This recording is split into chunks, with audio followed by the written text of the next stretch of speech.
Good morning students, class 9। कैसे हैं आप सब? I hope you all are well और आपकी स्टडीज़ भी प्रॉपर चल रही होंगी।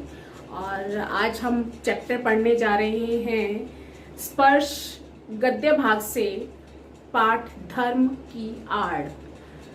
धर्म की आड़, धर्म मतलब रिलीजियस, जैसे आप अपने अपने धर्मों को मानते हैं। आड़ मतलब किसी की आड़ लेके, किसी के सहारा लेकर के। तो धर्म की आड़ यानी धर्म की आड़ लेकर के कोई काम करना उसको। लेकिन चैप्टर पढ़ने से पहले हम जो इसके लेखक हैं गणेश शंकर विद्यार्थी, उनके बारे में जान लेते हैं।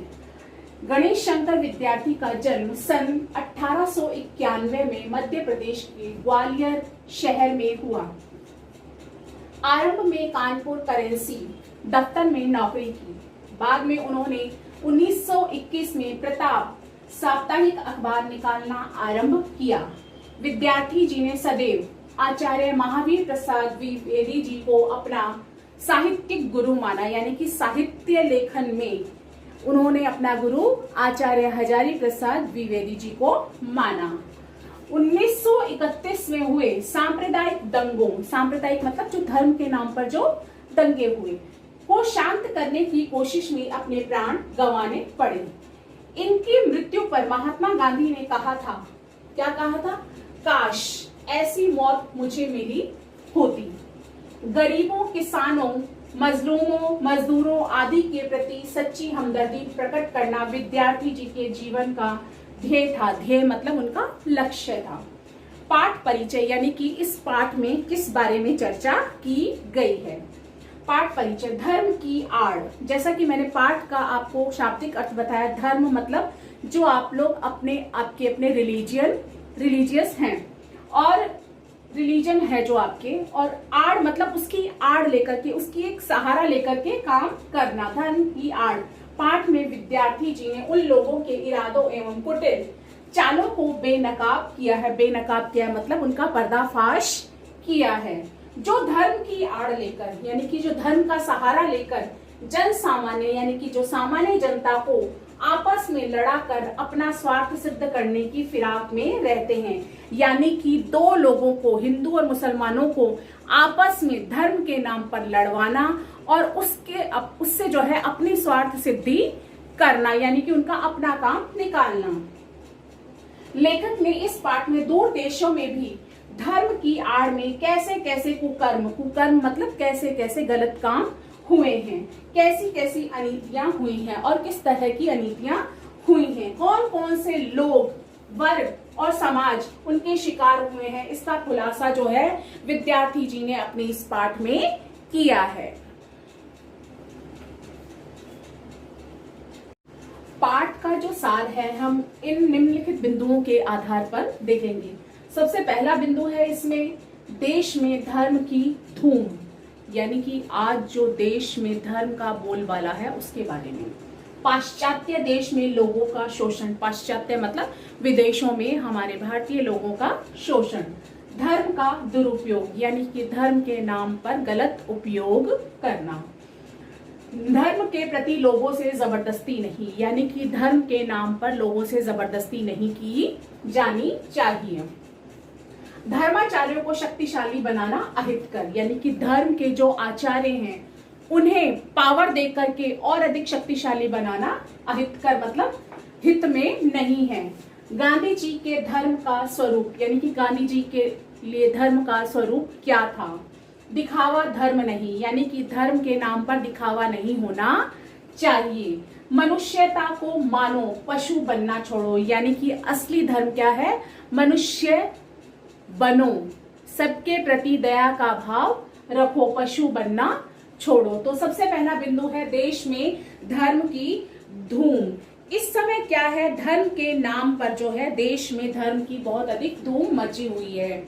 लोग क्या करते हैं, धर्म के नाम पर जो है उत्पात, जितने भी गलत काम किए जा रहे हैं उससे क्या होता है कि लोगों को जो है एक दूसरे के खिलाफ धर्म की आड़ लेकर उन्हें भड़काया जाता है और आपस में लड़ाया जाता है। जो लोग धर्म को मानते हैं, धर्म के लिए अपनी जान तक न्यौछावर कर सकते हैं, वे अपनी बुद्धि का सदुपयोग नहीं करते और बहकावे में आकर अपना अहित कर बैठते हैं।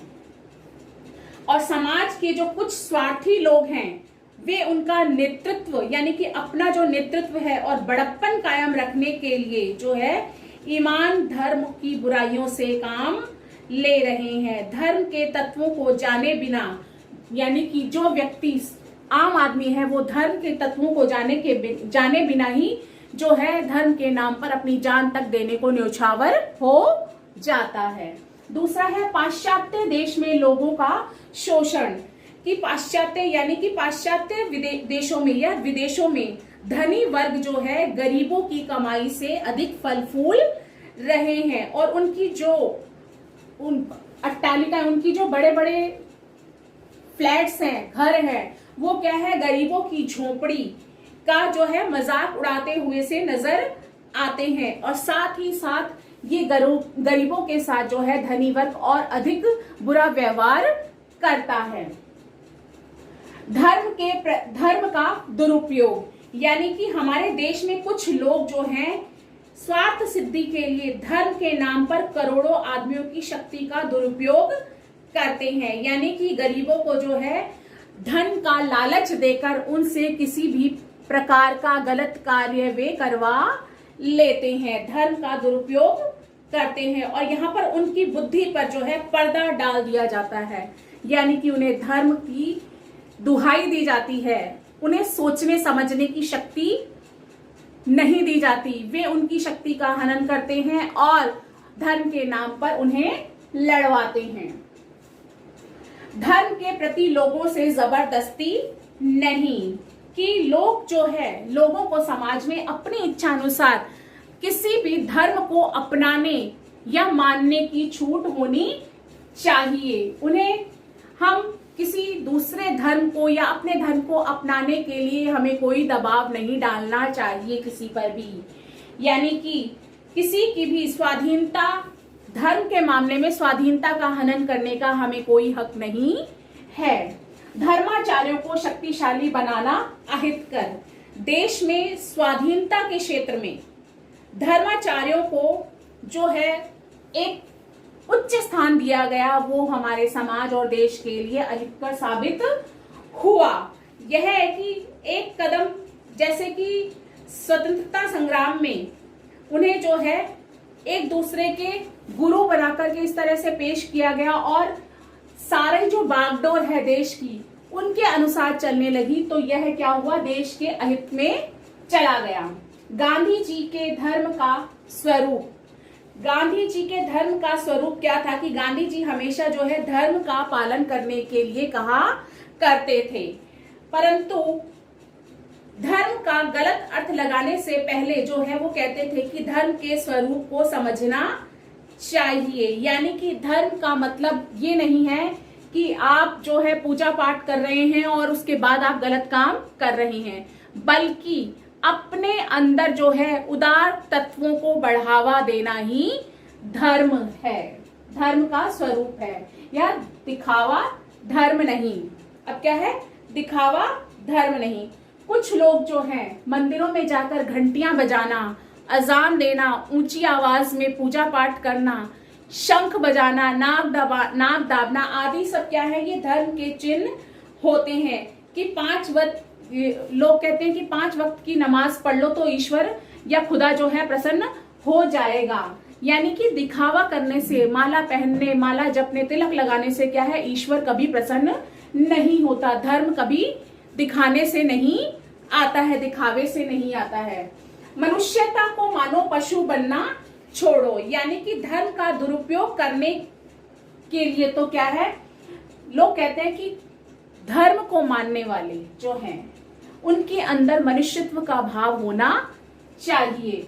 लोग क्या करते हैं, धर्मों का पालन करते हैं, पूजा पाठ कर ली, उसके बाद लोगों के साथ बुरा व्यवहार, दुराचार करना, उनके साथ मारपीट करना, अनीतियां करना, कुकर्म करना, ये सब क्या है, ये नहीं होना चाहिए। वो कहते हैं कि अगर कोई मनुष्य नास्तिक है और वो अच्छा कार्य कर रहा है तो धर्म को मानने वाले से नास्तिक व्यक्ति ही ज्यादा अच्छा है। इसलिए कहा है लेखक ने कि मनुष्यता को मानो, पशु बनना छोड़ो, यानी कि मनुष्य बनो और अच्छे कर्म करो, बुरे कर्म करना छोड़ो। साथ ही जो है लेखक धर्म की आड़ पाठ में जो एक संदेश छिपा है उसके माध्यम से लेखक ने जो संदेश दिया है वो हम पढ़ते हैं। धर्म की आड़ पाठ में निहित संदेश यह है कि सबसे पहले हमें यह समझना चाहिए कि धर्म क्या है। पूजा पाठ करने के बाद दुराचार करना, दुराचार का मतलब किसी के साथ बुरा करना, किसी भी रूप में धर्म नहीं है। अपनी बुद्धि से काम लेना तथा उचित अनुचित का विचार करके ही धर्म के मामले में कदम उठाना चाहिए, यानी कि अपनी बुद्धि से विचार करें उचित है या अनुचित, उसके अनुसार ही कार्य करना चाहिए। धर्मांध बनने की जगह सहिष्णु बनने की सीख लेनी चाहिए, यानी कि धर्म के नाम पर अंधे बनने की बजाय सब कुछ देखने परखने की शक्ति होनी चाहिए, सीख लेनी चाहिए। धर्म के मामले में किसी की भी स्वतंत्रता का हनन न करे। हनन मतलब किसी को भी बाध्य ना करे, उसकी स्वतंत्रता ना छीने। वो कोई भी व्यक्ति किसी भी व्यक्ति को किसी भी प्रकार का धर्म मानने का, उसकी पूजा पाठ करने का स्वतंत्र रूप से अधिकार मिलना चाहिए। वो चाहे जो भी धर्म अपनाए पर उसके कार्यों में मानव कल्याण की भावना अवश्य छिपी होनी चाहिए, यानी कि कोई भी व्यक्ति जो है किसी भी धर्म को अपनाए लेकिन सिर्फ उसके हृदय में जो है मानव कल्याण की भावना अवश्य होनी चाहिए। लेखक ने जो है यही संदेश इस पाठ के माध्यम से दिया है। धन्यवाद।